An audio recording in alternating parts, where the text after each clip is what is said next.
네, 오늘 이제 은혜의 방편 기도 네 번째 이야기를 여러분들과 함께 나눠보려고 하는데요. 우리 주기도문에 대해서 살펴보고 있습니다. 주기도문의 서문이 하늘에 계신 우리 아버지여, 하나님은 하늘에 계시다. 못하실 것이 없으시는 하나님, 우리 땅의 아버지와 다른 존재라는 것이죠. 그리고 그 하나님은 우리 아버지예요. 공동체, 나와의 하나님을 넘어서 우리 모두의 하나님이라는 것. 근데 그 하나님은 가장 좋은 것을 주시는 분이시다. 우리에게 가장 선하고 합당한 열매로 우리 가운데 허락해 주시는 하나님이시다라는. 그래서 우리가 그 하나님을 향해서 하늘에 계신 우리 아버지여, 우리의 시선을 하나님께 향해서 우리 하나님께 구하는 것이 굉장히 중요합니다.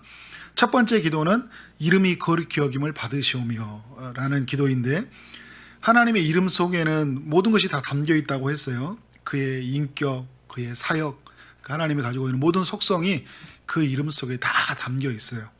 그래서 우리는 그 하나님의 이름이 망령되이 일컬어지지 않도록, 그리고 그 이름이 영화로워질 수 있도록, 그래서 하나님의 전능하심, 하나님의 무소부재하심, 그 스스로 계신 하나님이 우리의 삶의 모든 속에서 그 이름이 높아지도록, 그래서 우리가 그렇게 기도해지는 거죠.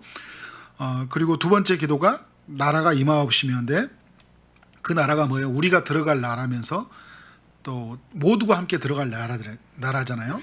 그래서 그 나라에 들어가지 못하는, 그 하나님 나라에 들어가지 못하는 사람들을 위해서 기도해야 되고, 또 오늘 이곳에 임하여야 될 하나님의 나라이잖아요. 그래서 우리의 가정 속에서, 우리 교회 속에서, 이 경제, 정치, 사회, 문화 모든 영역 속에서, 또 우리 이 초지동 속에 교회가 세워졌잖아요. 이 부분에 대해서 하나님의 나라가 임할 수 있도록, 오늘 또 이렇게 찬양하고 또 기도하면서 또 하루 종일 묵상하면서 그런 생각을 가졌던 것 같아요. 왜 이 초지동 땅에 우리 이 교회를 세웠을까? 많은 지역 중에 이곳에 세웠을까 할 때는 분명히 초지동 속에서 하나님의 나라가 임해야 되니까요. 이곳에 예비된 영혼들, 백운동과 온곡동, 선부동의 사람들이 이 하나님 나라가 무엇인지를 알려주기 위해서 우리 교회를 세웠다는 거예요. 그런 면에서 하나님 우리의 역할들을 잘 감당해야 되겠다. 근데 가장 중요한 게 뭐냐면요, 우리가 이곳에서 예배하면서 그들을 축복하며 기도하는 거예요.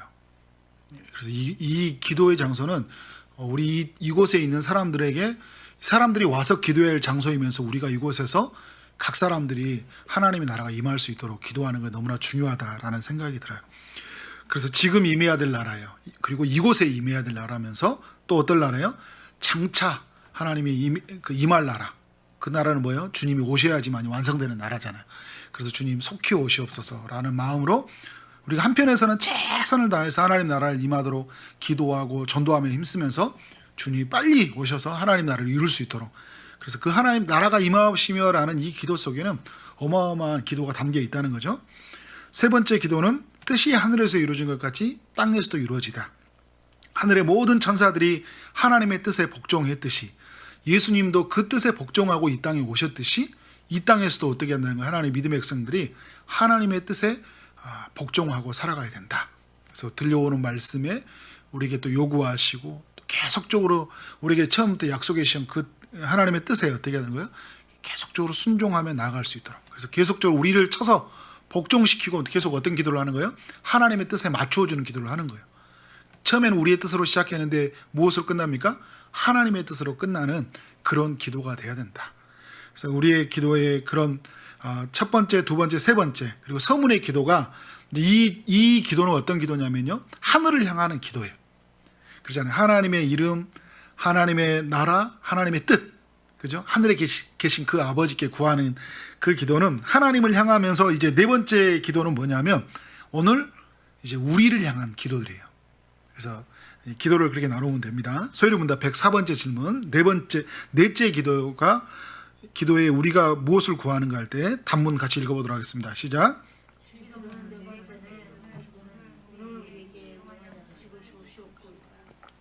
이는 하나님께서 거저 주시는 선물로서 우리가 이 세상의 좋은 것들을 알맞은 분량만큼 받을 수 있도록, 그리고 하나님의 축복을 그것들과 함께 즐거워할 수 있도록 기도해야 한다.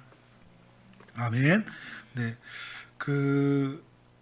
오늘 이렇게 말씀을 보면 오늘 우리에게 일용할 양식을 말했잖아요. 오늘이라는 것은 이제 지금이라는 어떤 가지고 있어요. 그러니까 지금이라는 의미들, 그리고 생존을 위한 의미, 그리고 매일이라는 어떤 의미를 가지고 있어요. 우리 광야에서 이스라엘 백성들이 그 광야를 지나갈 때 만나가 언제쯤 있었으면 좋겠습니다라는 건가요? 매일, 그리고 오늘 지금 이곳에 임해야 될 양식이잖아요. 만나는 그런 것처럼 하나님께 우리에게 뭔가요? 필요할 모든 이 양식이 오늘 지금 이곳에서 하나님 임하더라고 그렇게 간구하는 것이죠. 그리고 오늘 또 보면 우리에게 일용할 양식을 주옵시고라 하잖아요. 나중에 또 이제 또 다섯 번째 기도에도 우리의 죄를 용서해 달라고 하는 것처럼 우리라는 표현을 쓰고 있어요. 하나님, 우리 하늘에 계신 우리 아버지요 말한 것처럼 나의 필요를 넘어서 어떤 필요예요? 공동체적인 필요를 말하고 있는 거예요. 그래서 여러분 우리가 구하면 돼 하나님이 각각의 사람에게 다르게 허락해 주시는 것 같아요.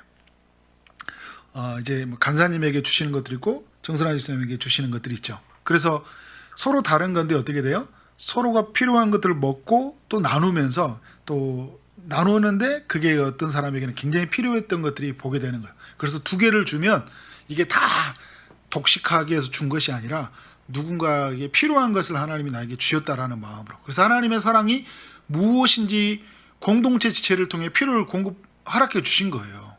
그러면 이제 공동체를 통해서 우리는 뭐 어떤 걸 경험하게 돼. 하나님이 살아계심이 이 지체를 통해 이렇게 드러나는구나, 나타나잖아요. 그런 면에서 우리가 구하는 건 너무나 중요해요. 우리가 되어서. 그래서 각 사람에게 필요를 나눠주는 것. 사도행전 4장에서 말한 것처럼 그래서 우리 중에 가난한 사람이 없었더라. 하나님의 필요하심이 채워주는 거잖아요. 그래서 하나님이 내가 이렇게 기도에 집사님 이렇게 응답해 하셔가지고요 제가 이렇게 드리는 겁니다. 그러니까 집사님이 그렇게 응답해 주신 걸 저한테 주셨다는 감사한데 저도 마침 이게 너무 필요했던 것들인데 정말 하나님의 은혜가 너무 놀랍습니다 하면서 계속 누구를 높이게 된 거예요. 하나님의 이름을 높이게 되는 그런 시간들이 되는 거잖아요. 그래서 여러분 오늘 우리에게 말할 때 이제 1번을 제가 뭐라고 했냐면 이제 뒤에 1번에 보면 일용할 양식은 단지 먹을 것만을 의지하지 않고요 우리가 사는데 필요한 모든 것, 모든 힘과 자원을 다 의미한다는 거예요. 그러니까 이제 일용하다는 것들을 우리가 이제 먹을 것뿐만 아니라 우리가 이제 살아가다 보면 생필품이 필요하고 막 여러 가지들이 필요하잖아요. 이런 것들을 뭐 하는 거예요? 하나님께 우리 아버지께 구하는 거예요. 마틴 루터가 뭐라고 하냐면 이제 이 음식에 대해서 필요한 모든 생필품에 이렇게 이야기해요.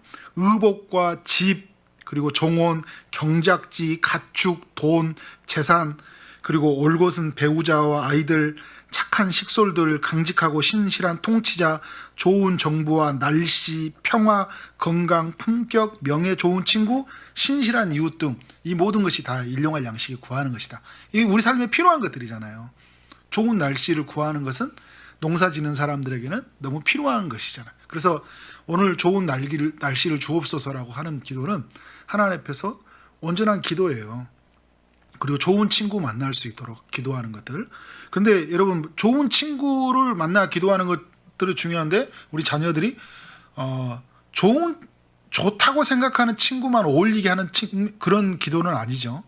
그러니까 무슨 말이냐면 우리가 이 세상 속에서 파송받은 존재이기 때문에 다양한 사람들과의 관계성 속에서 어울리고 살아야 돼요. 뭐 끼리끼리 좋은 착한 친구, 공부 잘하는 친구만 어울려 살아가는 게 아니라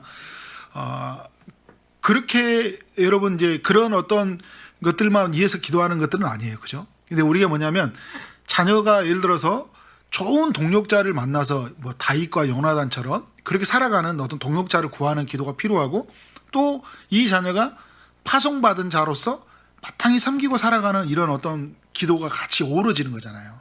그럴 때 그 자녀의 기도문을 듣고 그 자녀의 또 향한 하나님의 기도를 들을 때 하나님 기뻐하시고 또 이 자녀가 그 부모의 그 기도 속에서 내가 어떤 삶을 살아야 되는지에 대한 것들이 방향이 생겨가게 되니까 그런 면에서 우리의 삶의 기도의 지경은 굉장히 넓혀져야 된다는 거죠. 제가 그 청년 때 지금도 기억나는 게 그 어떤 한 지체가 너무 배가 고파가지고 기도를 했대요. 기도를 했는데 그때 그냥 기도하고 딱 잠이 들었던 거예요. 그래서 잠이 딱 들어서 이제 공부를 하려고 딱 폈는데 그 책장 속에가 5,000원이 딱 이게 꽂아 있는 거예요. 그러니까 예전에 그 책에다 넣어놨던 돈인데 그 돈이 마침 이제 잠자고 일어나는데 이제 그때 발견이 되어진 거예요. 근데 그 자매가 하나님이 응답해 주신 것에 대해서 일용할 양식을 먹을 수 있도록 이렇게 허락해 주신 게 너무 감사하다. 어떻게 보면 뭐 내 돈인데 뭐 내가 발견한 거지 이렇게 생각할 수 있지만 여러분 평생에도요 내가 넣어놓은 돈 발견 못할 수도 있는 거예요. 그렇죠? 그 책을 누구에게 줬는데 그 책이 누군가의 손에 넘어갈 수도 있고요. 그리고 못 볼 수도 있는데 거기서 딱 마침 필요할 때 하나님이 주셨다라면서 그 하나님의 주권과 하나님이 일하신 대로 인정하는 모습들을 보면서 참 감동이 됐어요. 이번에 보면 일용할 양식은 많은 양을 구하지 말고 하나님 보시기에 우리에게 필요한 만큼 구하는 것은 굉장히 중요해요. 그래서 그 호쿠마라는 사람이 어떤 이야기를 했냐면 주기도문은 우리의 필요에 대한 요구이지 탐욕을 충족시키기 위한 기도가 아니다. 우리에게 필요한 만큼만, 오늘 우리에게 일용할 양식이잖아요. 그래서 오늘 필요한 만큼만 주시는 거. 그런데 더 많이 주셨어요. 그러면 제가 아까 무슨 말을 했어요? 나눠주시기 위해서 하나님께서 더 많이 주셨다고 생각하고 오늘 이거를 누구에게 나눌 수 있을까라는 그런 마음으로 살아가는 거 굉장히 중요하죠. 그럴 때 하나님이 내 백성이 이 사람을 통해서 그렇게 흘러가게 되니까 어떻게 될까요? 이 사람에게 주는 거는 안심이 되잖아요. 넘치도록 줘도 어떻게 흘러가요? 그냥 자기의 창고에 쌓고 나가는 것이 아니라 하나님의 백성들이 흘러가는 것이니까 아낌없이 하나님이 이 자녀에게 부어주셔서 나가게 되는 거잖아요. 자, 3번에 보면 우리가 하나님께 일용할 양식을 구한다는 것은 우리에게 필요한 것들은 오직 하나님께로부터 온다는 것을 믿는다는 것이다. 자, 여러분 이제 이런 거예요. 그러니까 내가 기도하지 않고도요 일용할 양식이 주어져요. 우리 흔히 보면 알잖아요. 여러분 기도 안 해도 하나님이 한 달 먹을 식량들 다 있었고 오늘 먹을 식량 지금 시대에는요 기도하지 않아도 너무 풍요롭게 사는 것들을 많이 보게 된 것 같아요. 그러나 이 사실을 꼭 기억해야 돼요. 뭐냐면 하나님이 주시지 않으면 우리는 아무것도 받을 수 없다는 거예요. 하나님의 허락이 없으면요 아무것도 못 받아요. 그걸 깨달은 게 어떤 거예요? 코로나 사태를 보면서 알았잖아요. 하나님이 딱 하나를 막으니까요 막는 순간에 우리가 하고 싶었던 걸 아무것도 못 하잖아요. 우리가 매일처럼 자연스럽게 먹으니까 지금도 오늘 또 먹었으니까 내일 또 먹을 거라고 생각하는 것은 굉장히 큰 교만이에요. 하나님이 내일 하늘에서 창고를 딱 닫는 순간요 우리는 아무것도 먹을 수가 없어요. 그러니까 우리가 예를 들어서 여러분 입맛 하나만 가져도요 식량이 풍족해도 그 먹을 수가 없게 되는 거잖아요. 우리의 이에 조금만 막혀도요 음식 하나가 우리 몸속에 들어갈 수가 없어요. 있어도 못 먹게 되는 거고, 그리고 하나님이 막아주면 그 하늘의 모든 비를 막고 또 통로를 막아주면 그 통로를 통해 하나님이 허락하지 않은 막아버리면 먹을 수가 없다니까요. 근데 우리가 이제 기도하는 자는요 부하여져도 교만해지지 말아야 되고 또 가난해져도 비굴하지 않아야 돼요. 예, 우리의 삶에서 우리의 늘 마음속에 가지고 있는 건 뭐냐면 하나님이 필요할 때 내가 구하는 것은 하나님이 다 주신다는 그 믿음을 가지고 살아가는 사람들은요 이런 기도 속에서 하나님이 내게 매일 응답해 주신 걸 믿는 사람들은 어떤 내 양식이 넘쳐나도 이것이 내가 뭐 잘나서 똑똑해서 이것이 내가 많이 먹어졌다 이렇게 교만해지지 않는 것 같아요. 왜? 하나님 내게 채우셔서 내가 내 잔이 넘치구나 그래서 감사하다 이런 고백이 있는 거잖아요. 그런데 어떤 막 삶 속에서 너무 막 엄청 가난해지고 먹을 양식이 없을 만큼 오늘 또 너무 힘들어요. 근데 그럴 때 어떻게 된 거예요? 내가 늘 기도하면서 하나님 채우신 것을 경험한 사람들은 어떻게 해요? 하나님이 또 뜻이 있어서 채워주시겠지라는 그런 기대감이 있고, 그래서 어떻게 된 거예요? 내 양심을 팔지 않아요. 여러분 제가 사사기 말씀을 통해서 나눴지만 그 레위인과 또 가지고 그 레위인과 단지파가 왜 그들이 죄를 범해요? 거류할 것이 없으니까, 안정이 되지 않으니까 죄를 범하게 되는 거잖아요. 하나님께 구하는 것도 없고 하나님께서 찾아서 하나님께 공급해 주신 걸 경험하지 않으니까 결국 뭘 하는 거예요? 신앙 양심 다 팔고 하나님이 채워주시고 인도하심을 경험하지 못하다 보니까 삶은 그렇게 이제 그런 결과로 이어지는 것을 보게 되는 거예요. 그래서 여러분 순간순간마다 하나님께 기도하면서 채워주시는 그 일하심을 경험하는 건 너무 중요해요. 김동호 목사님 알죠? 높은 뚝 수용교회를 다니면서 목사님이 이제 자기 자녀에게 그 막내 아들이 있었어요. 막내 아들이 이제 옷가게 사업을 하려고 하다 보니까 이제 돈이 좀 부족하잖아요. 그러니까 아버지가 딱 봐더라도 돈이 없어요. 그래서 김동호 목사님이 아들아 좀 필요한 것 같은데 아빠가 좀 도와줄까? 근데 막내 아들이 뭐라고 하냐면 아빠가 도와주게 되면 일용할 양식을 주시옵고라는 그 하나님께 기도하는 게 안 될 것 같다는 거예요. 왜냐하면 아빠가 줘버리니까. 그래서 김동호 목사님이 이런 이야기 하더라고요. 그러니까 내가 자식의 필요를 채워주는 것보다 하나님이 우리 자식을 필요를 채워주는 것이 더 중요하다. 이거를 이제 가르쳤는데 자녀가 그렇게 막상 고백을 하고 나니까 너무 감사가 되고 감동이 됐다. 그래서 부끄럽지만 자랑 한번 하겠다 이야기를 하면서 자녀 이야기를 하더라고요. 근데 이 이야기를 들으면서 너무 감동이 됐어요. 자녀의 교육은 이렇게 시키는 것이구나. 자녀가 막 다 원하면 다 해주니까. 근데 하나님께 기도해봐. 이제 이런 이야기를 잘 안 하잖아요. 아들아, 딸아, 지금 당장 우리는 주머니에 뭐부터 있는데 찾는 게 아니라 하나님께 기도해보자. 하나님께 기도했을 때 하나님이 어떻게 채워주시는지 경험해보자. 그러면서 나도 이제 기도해보고요. 통장에 있는 돈부터 우리는 보게 되잖아요. 통장에 돈이 없으면 그때 기도한다니까요. 우리 삶이 그러잖아요. 있으면 그냥 그걸로 채워지는 거예요. 우리가 그렇게 살아가는 모습이다. 근데 김동호 목사님도 이 아들도 관계에서 어떻게 된 거예요? 아버지가 줄 수 있는 그 통장의 잔고를 보지 않고 하늘에 계신 하나님께. 그래서 아들이 그 경영을 잘 해나가는 모습들을 보면서 감사하다는 이야기를 하더라고요. 그래서 여러분 세 가지를 주의해야 돼요. 세 번째 보면 첫 번째는요. 우리 스스로 자신의 필요를 채울 수 있다는 어떤 그런 생각이에요. 내 스스로 하나님께 구하지 않고도 내가 모든 필요가 생길 수 있다는 그런 생각이고, 두 번째는 뭐냐면 하나님이 책임져 주니까 그러면 아무것도 안 해도 된다는 생각. 하나님이 내 하물며 먹이시고 입히신가 말할 때 그 말을 할 때 잘못 오해를 해서요. 아무것도 구하지 않아도 되겠네. 구하지 않아도 되겠네. 그 말이 아니에요. 하나님께 기도하는 거잖아요. 근데 기도한다는 것은 무슨 말이에요? 내 힘으로 이 모든 필요를 채울 수 없다는 것을 인정하고 구하는 것이잖아요. 그러니까 그러면서 또 중요한 게 뭐냐면 이 책임져 주니까 아무것도 안 하는 거 이런 것이 아니라 최선을 다해서 내가 노동을 하는 거잖아요. 오늘 하루에 양식을 벌기 위해서 일하는 거잖아요. 일하면서 그렇지만 내가 노동을 했기 때문에 내가 먹는 게 아니라 노동할 수 있는 하나님이 힘을 주셨고 그리고 그 대가에 대한 값을 받게 하셨기 때문에 내가 먹을 수 있는 거예요. 이런 어떤 굉장한 균형이 필요한 거죠. 세 번째는 뭐냐면 하나님이 공급하심을 신뢰하지 못하고 지나치게 염려하는 것도 피해야 된다. 그런 삶에서 우리의 삶의 어떤 중요한 어떤 그 일용할 양식에 대한 기도이죠. 자, 소리문답 105번째 질문. 다섯째 기도에 우리가 무엇을 구해야 되는가? 단문 읽어보도록 하겠습니다. 시작.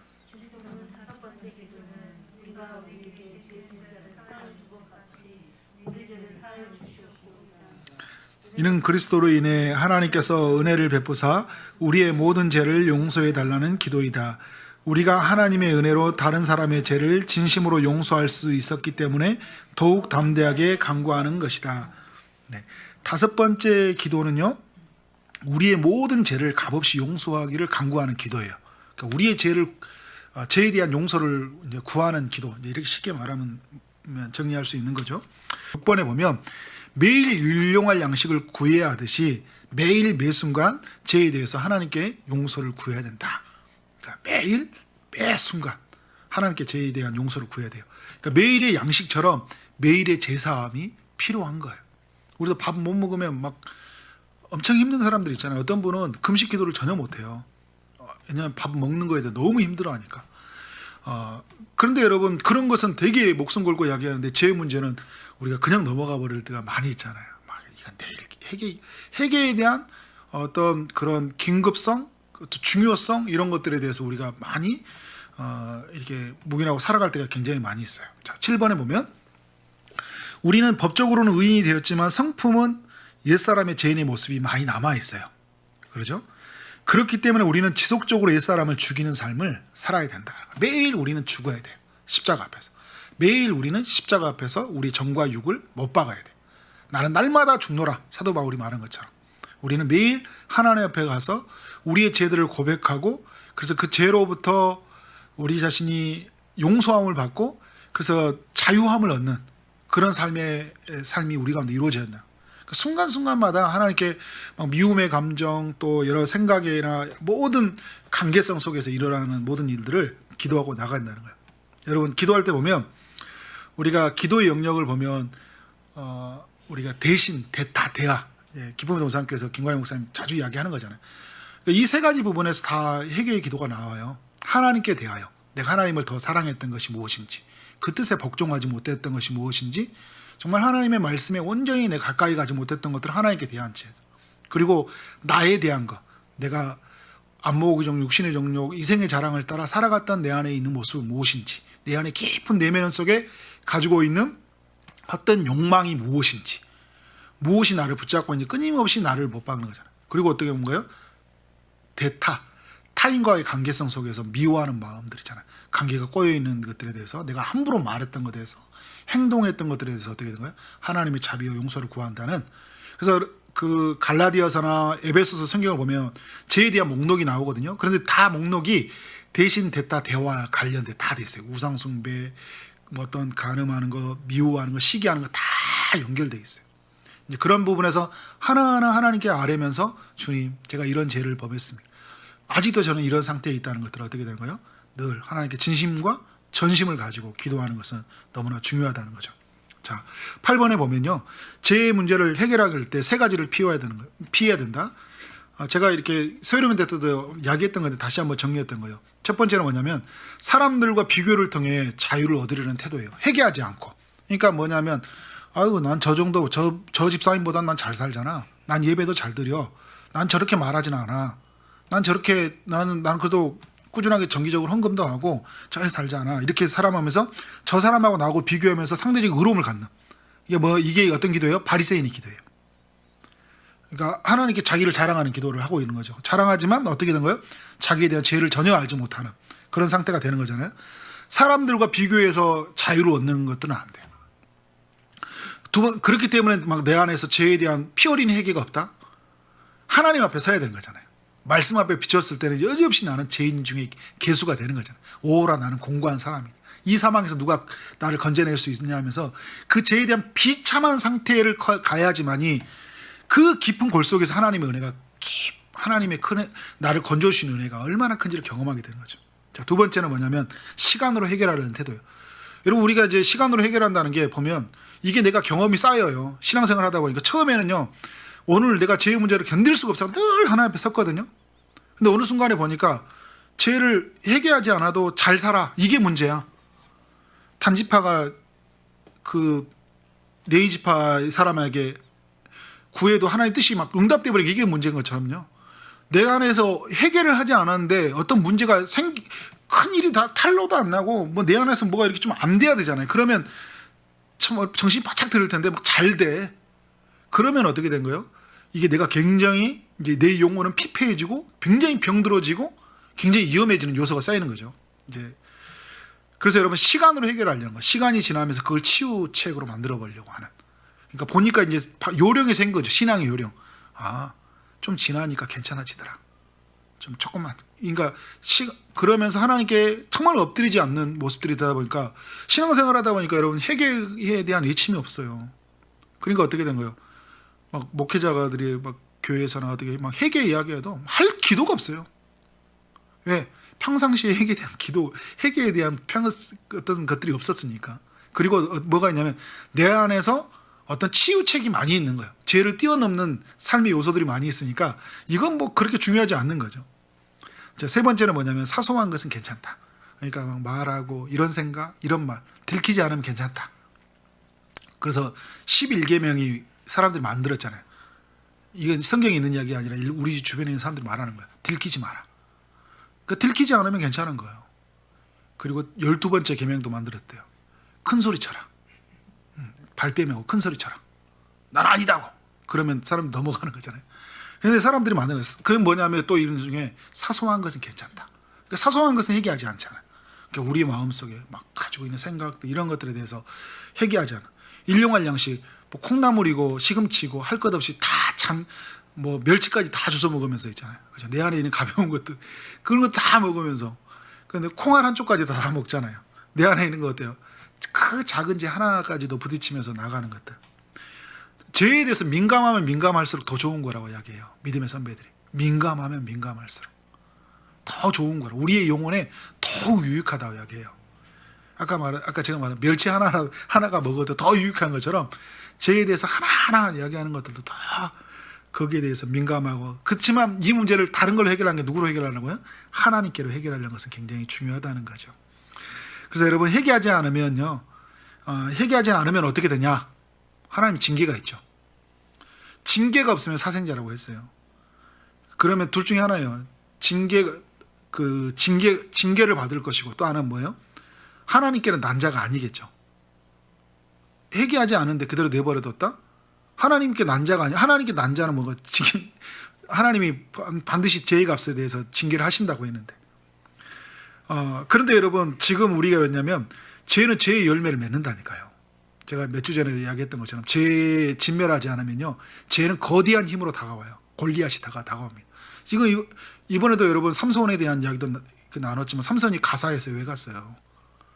그 가사를 남겨뒀잖아요. 이스라엘이 12집 정복 때. 그때 남겨둔 게 삼손과 같은 그런 결과를 만들어내는 거예요. 삼손 이전에 누가 삶에 있었던 거예요? 그 이전의 사람들. 오늘 우리 때 죄의 문제를 막 뛰어넘지 않았잖아요. 그러면 이 죄의 결과를 하나님의 백성들에 대한 값을 누가 겪어야 돼요?